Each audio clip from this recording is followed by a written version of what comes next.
Treaty 7 was supposed to be an agreement between two sovereign nations, which was done in 1877 between the federal government and the First Nations, which includes the Kainai, the Siksika, Piikani, Tsuut'ina, as well as the I'ihei Nakota. And with the establishment of Fort Calgary, it also brought in the Métis people of Region 3.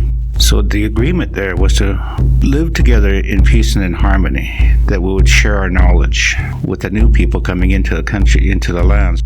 Treaty 7, really, Mohkinstsis, as we now call Calgary, was a major wintering grounds for the Blackfoot Federation, where our four tribes would come together during the winter months, Chinookwians being more calmer and warmer, which allowed the buffalo to come in. That's how we got a lot of our fresh meats as well during the winter months.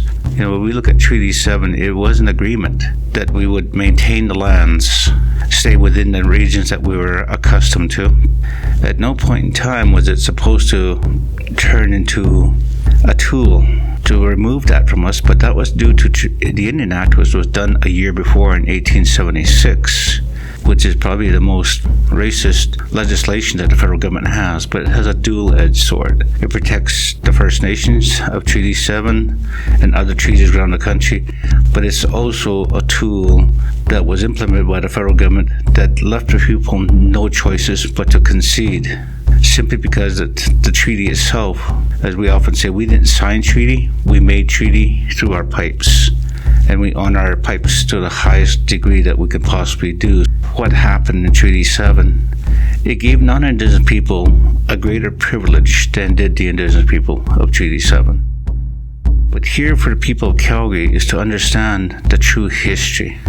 And Treaty 7 should be one of those areas that they need to look at and see what the true intent of Treaty 7 was at the time.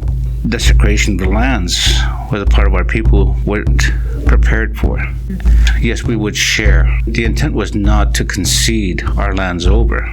So for people to understand what Treaty 7 did is that it was one of the tools that was used to appropriate the land from Indigenous people. The goal was to connect Canada from sea to sea. What the land means to us is that it is our mother, the earth. It was our way of life, a connection to the land. Everything is alive, everything is vibrant, everything has a spirit, everything has meaning. Look at that and we say we are people of the earth. We relate to the land in that fashion. In turn, as we took care of her, then she in turn can take care of us. When we put that into treaty, our connection to the land was a vital part. And it wasn't so much that we learned to live off the land. We often say we are the land. When I see the city of Calgary, we know progress was going to happen.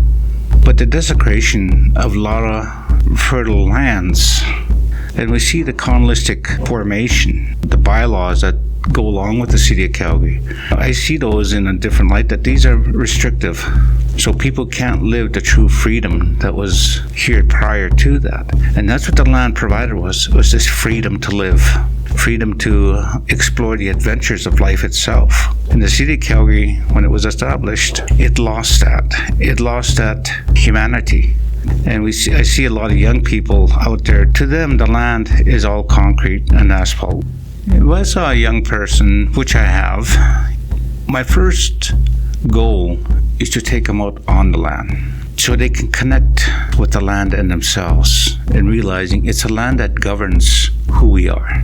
It describes who we are. And for young people to get grounded with that, the beauty of nature, the beauty of our Mother the Earth in its natural form, is that interconnectedness can happen there, where they start realizing, I too have that beauty within me.